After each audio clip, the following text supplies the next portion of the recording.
and welcome to the Public Health Insight podcast. We'll be engaging in an interactive discussion of the latest public health issues affecting you and your communities all around the world. My name is Gordon, and I'm joined by two of my friends, LaShawn, Sully, and a special guest who will be introduced later. Before we move on, it is important to note that the views expressed in this podcast are our own and do not represent any of the organizations we work for or are affiliated with. There's a growing concern that frontline healthcare workers from all disciplines in hospitals and other care settings are not being provided with the tools to ensure their safety. An article by Vox titled, "Doctors and Nurses Are Risking Their Mental Health for Us," outlines some of the short and long-term negative consequences from working regularly in extremely stressful environments. This was based on a study published in the Journal of the American Medical Association, JAMA, that found that healthcare workers in China, the first country to be hit with COVID-19, are experiencing many psychological impacts such as anxiety and depression. These psychological impacts can range from the stress of needing to physically isolate from their social support networks to witnessing firsthand the death toll hitting new highs every day with no end in sight. In the aftermath of COVID-19, there will need to be interventions to address the short and long-term psychological damage. On that basis, we'd like to welcome our first ever guest to the Public Health Insight podcast. In 1993, he graduated from the University of the West Indies in Jamaica, after which he worked as a primary care physician for the Ministry of Health. Since 2005, he's been a general practitioner for the Cayman Islands Health Services. He's now the deputy head of the General Practice Department with a professional passion for men's health issues. But most importantly, he's a self-proclaimed music and rum enthusiast, a father of 5, of which I am one. So with that, I would like to welcome to the show my dad, Dr. Orette Dane. Thank you, Gordon. At one moment, I was wondering who this person was, but it's good to be with you guys, and I'm honored to be your guest. Well, that's what you get when you send me your bio in your handwriting, your doctor handwriting, and send me a picture of a WhatsApp. All right. Okay. All right. So the topic of today is we just wanted to talk about continuing our COVID-19 discussions on vulnerable populations. And there's been a lot of talk lately about a group of people who you wouldn't necessarily think are vulnerable to disease at this point. And we have to talk about our healthcare workers. Lately, we're seeing that healthcare workers with social distancing measures are now being overrepresented in the number of cases in pretty much all countries at this point because of the lack of personal protective equipment. So, Dr. Thane, I don't know if you could share some of your insights on that. Okay. Well, with the onset of COVID, we as healthcare workers are naturally at the front of everything. And we are soldiers. I guess nobody talks about soldiering more than us at the moment. Right. We will go out, we will fight, and what we are asking for is the tools to do our jobs. Right. And the tools are truth, and the tools, truth as soon as we know it, let me state that, because some things develop over time and we may not know everything at the same time. Right. Right. But with this COVID that's coming, initially we had some information about one set of persons who were at risk. Right. Then as the information developed, then we hear other things in terms of how it's transmitted. So there is a kind of uncertainty that's out there, which makes us a little bit fearful generally, even though we know we must do our job. Right. So I'm wondering, with that, initially there was some caution, I guess, around people, even regular civilians, needing to wear things like masks because in other infectious diseases, it may or may not have been as effective as measures like social distancing, for example. So why do you think it's a case where when we have a naive disease that's introduced to a population, that we don't treat it as if it's possibly the worst disease that can wipe out the human population? Why wouldn't we go? Why is it a more multiphasic approach where we go, okay, you don't need to wear masks. Okay, maybe you can wear homemade masks. Okay, maybe you can wear surgical masks. Why don't we start with the most hyper-vigilant way to protect people instead of going the other way? Well, that's one way to look at it, which is going hyper-vigilant. But then it's a matter of resources and scale. We are scientists. Right. And so we try our best to understand what's happening. And it is a fact, as you study something, you get more and more information coming out. What we want is really the information in a timely fashion. Just to get back onto about what you asked, Gordon. Some conditions are spread by specific means, and if we go looking at all means and making protections for all means, like I said, that may not be cost effective. It may lead to overreaction. And so we look for similarities with previous types of organism that behaves that way, and as soon as we learn new things, then we add it.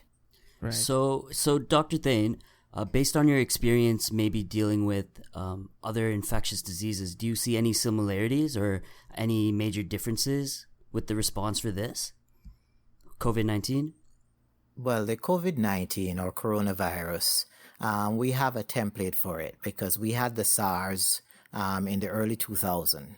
And we sort of used that initially as how we would tailor our response.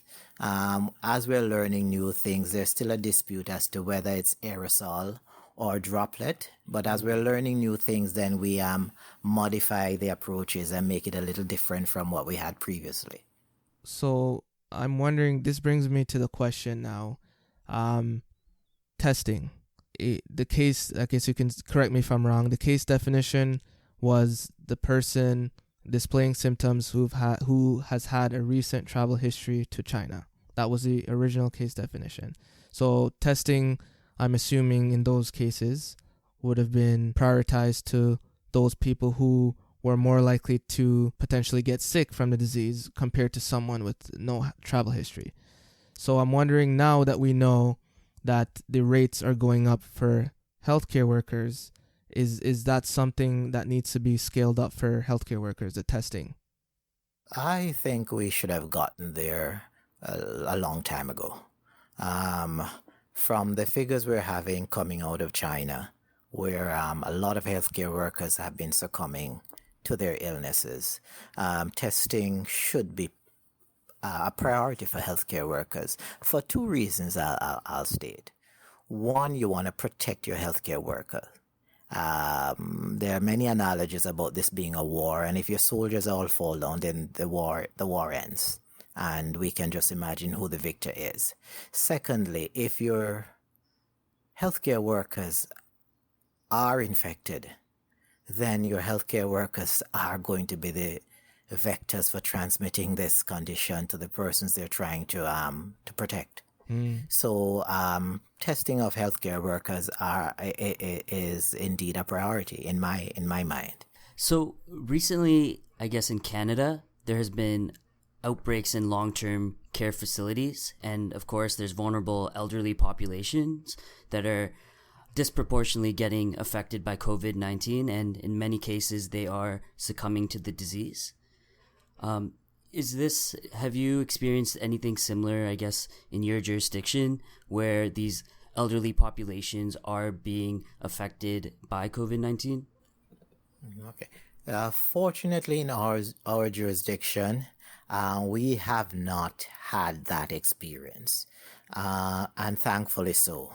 And we're trying our best in terms of restricting travelers, as well as restricting movement within the country, social distancing, to curtail that spread. And where I am, there are strict rules in place for persons interfacing with persons who are in care facilities, retirement homes, elderly, and it's actually quite a strict routine before one can get to visit those areas. Right. Right. So Right. I'm wondering. I'm amazed that for example, North America, so Canada and the United States, compared to countries in Europe and Asia, had more time to prepare for the outbreak, right? And if we knew from China's data that the mortality rate for people who are 60, 70 and over was up to 15 to 20 times higher than the younger people, why wasn't more done? And I know you could probably just speak to this from your perspective of watching the news and seeing how things unfold. Why don't you think more was done to kind of secure these long-term homes? Because we know essentially, if a healthcare worker or a resident is affected, it can spread like wildfire. So I'm just amazed that we're still having new outbreaks in long-term care homes for a virus that that kind of started to spread from December and January, and we're now in April and we're getting new outbreaks in long-term care homes. Personally, I think we've been caught napping, and for that, I will probably ascribe some blame to our neighbors in North America. The entire hemisphere takes its cue from what happens usually in the US. If the US is vigilant about something, we tend to pay attention to it. If they're not, then the urgency seems to be a little bit less. So I think the stance that was taken initially in dealing with it from the point of view of the United States sort of set the tone for the rest of the countries in the region. And so we're playing catch up. Some of us are catching up a little bit better than others, but by and large, we're playing catch up. Right. Speaking to that, with the lack of life-saving healthcare resources, as like many preventable deaths are occurring simply because there's not enough space. So from your experience, I'm wondering, what toll does this take on decision makers in healthcare? It's a huge toll. Remember, we've been trained, we've been sworn to an oath to do no harm. Also, we try our best to see that no harm is done. When you have patients of the volume that they're coming in, and I'm speaking of what we see going on globally, it's difficult as someone who tend to life to see so much death happening around you, and it wears you down. Yeah. Right. It does wear you down. So you had mentioned, them experiencing, so many deaths over a short period of time. Even though doctors, can experience this in everyday work, but maybe not to the same scale. So I was wondering, I was doing some reading, and there's a study that was published that said there was some long-lasting psychological effects after SARS, such as PTSD. So I was wondering if that's something that you maybe foreshadow into the future happening again, and considering this has been more devastating than SARS, I can only imagine the toll it's going to have on the healthcare workers. We're already seeing the toll. If you look at the reports and the accounts that the healthcare workers are giving, it's classic textbook. Healthcare workers are anxious, they're afraid, they're not sleeping. There's that feeling of almost a feeling of impending doom. And to speak for myself, I've not been inundated with the actual events that's happening around these people every day. Yet I sit in anticipation because it can happen in my area. Right? Fortunately, we have not seen the outbreaks yet, but it's something that we have to be prepared for. And I feel for my colleagues when they are inundated like that, not sure if they themselves will be exposed, not sure if they will expose their family.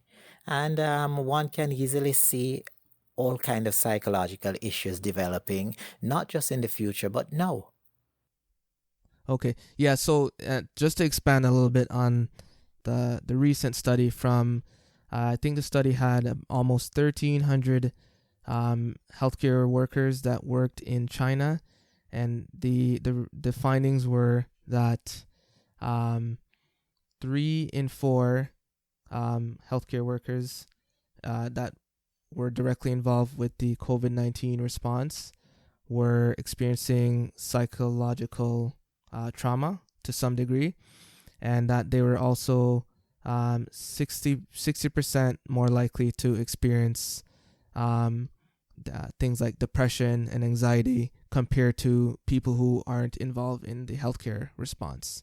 So that's just this is something that has been researched already, and that was just in the context of China. So if we expand that to the global context, we can probably expect to see hundreds of thousands of healthcare workers across the world who will need some form of mental health support as we work our way through this healthcare crisis.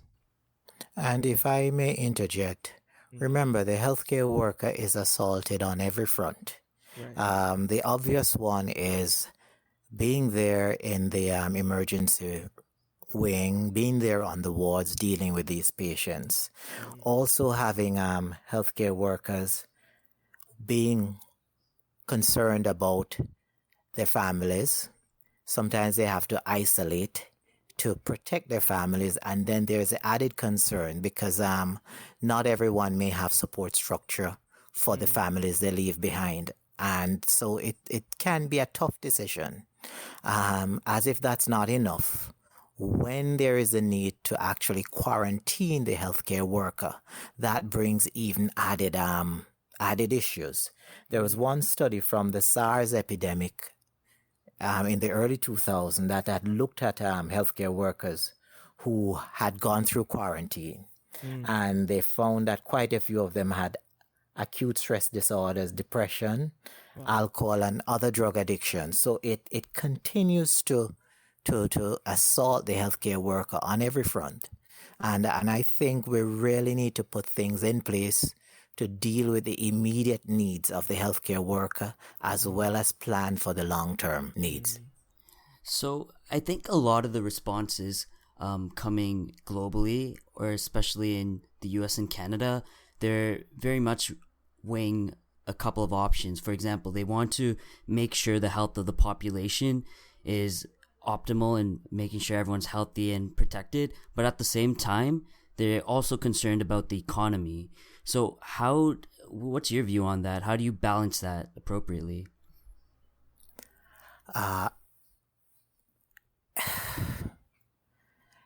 You can resurrect the economy. You can't resurrect a person. Right. In the article, it mentioned there weren't enough infectious disease specialists to take care of all the COVID-19 patients. As a result, they trained doctors in other fields such as ophthalmology and dermatology to help take care of these patients. What do you think about this unique situation? Because of our expertise, we're trainable. Right. So your basic expertise allow you, and like anywhere else, if you're taking on a new job, you have a period of apprenticeship. Depending on your skill set, your apprenticeship may be longer or shorter. So we have healthcare practitioners who have already been exposed to these areas during their training, during their residency. And so having them through a short orientation is usually good enough to get them deployed in any area. Right. Just to piggyback off that, then, I think it's Norway or another European country. There, as everyone knows, there's a lot of job loss happening, and in this case in particular, there are some flight attendants that were laid off by this airline that are now being retrained to go directly into the front lines. And I'm almost wondering then, if in their situation where they maybe, like you mentioned, the transferability of skills for other medical professions might be less of a learning curve. In that case, however, for flight attendants, you would expect it. We know that they're trained for emergency evacuations, for things like if the plane goes down and stuff like that. But I don't think they're trained or have the maybe the capacity in some cases that healthcare workers have to maybe accept losses of lives on such a scale. So I don't know if you can comment on that. Before we get into loss of life, if you can palpate the anxiety, you can palpate the worry. It's as if a cloud has descended over all of us. And these flight attendants are usually skilled at calming persons, Right. skilled at taking control of sudden changes. Right. And it's a highly valuable skill in terms of reassuring persons who may be anxious in a chaotic situation. So while we're not having them being healthcare workers, but the psychological impact often will require a voice of calm, a steady voice, something that can lead persons who are panicking. And so that's a skill from that field, unless I don't know enough about what they do. But I think that's something that, in the right situation and the right training, coaching can be transferable, and they can be very effective at it. So in light of all the great information that you've shared, I'm almost wondering, under normal circumstances, what measures are in place to support the needs or the mental health care needs of essential healthcare workers who are working in the field. So, for example, under normal circumstances where you wouldn't have mass casualties on this scale, what types of supports are already in place, and maybe how much more do those need to be scaled up? Generally, there's usually counseling, psychiatric and psychological support available. What we need particularly at this time is, in addition to being available, to be easily accessible. Right? Persons should be able to, if once the need arises, they should be able to access, some kind of support. And to be fair, many jurisdictions, many systems, hospital systems, healthcare systems are putting things in place. Some of it, albeit a little slowly, but you do see some places providing alternative accommodation for staff who may not be able to self-isolate within their home without putting other family members at risk. We see additional psychological support being given. It's still, while it's laudable, we still have situations that can overcome. Yeah. Just in general, in the healthcare field, do you find there to be kind of mental health stigma or a barrier to seeking help as like a health professional? Definitely. And if you look at a lot of healthcare systems, you'll find that persons who require psychological or psychiatric support will often access it outside of that network. So there is that stigma. Just like it exists in the normal population, it does exist within healthcare. And that may be a barrier sometimes to accessing care. Right. It's something that we really need to find a way to overcome or to minimize the stigma that may come with it. Thank you, guys. That was a great discussion. We'll end it there. We'd like to thank my dad, father, brother, big brother, fun guy, friend, Dr. Thane. Thank you, Dr. Thane, for joining us in this discussion. And we hope that people will take this more seriously, because their decisions and actions influences the health and well-being of our healthcare workers who also have families at home. Thank you for having me on your program. I enjoyed it very much. In this episode, we discuss how the COVID-19 pandemic presents two opposing realities for members in our society. On one hand, everyday civilians are asked to execute a simple but necessary task of staying at home and social distancing, while frontline healthcare workers are asked to make much more difficult decisions, knowingly endangering the lives of themselves and their families to save many more, often without the necessary armor and weapons to defend against this virus. In anticipation of the future long-term consequences, we must act now to advocate for the appropriate mental health support for those on the front lines of the COVID-19 war zone, because there will come a time when they will need our help, and we must be there to return the favor. Thanks for listening. Remember, public health is a field of inquiry and an arena for action to improve lives one population at a time. This has been the Public Health Insight podcast. If you've enjoyed this episode, please drop us a like and follow us on Spotify, Apple Podcast, Google Podcast, or your podcast platform of choice. You can also send us your questions, comments, and suggestions for discussion topics at thepublichealthinsight@gmail.com. Thank you for listening, and we'll see you in the next episode.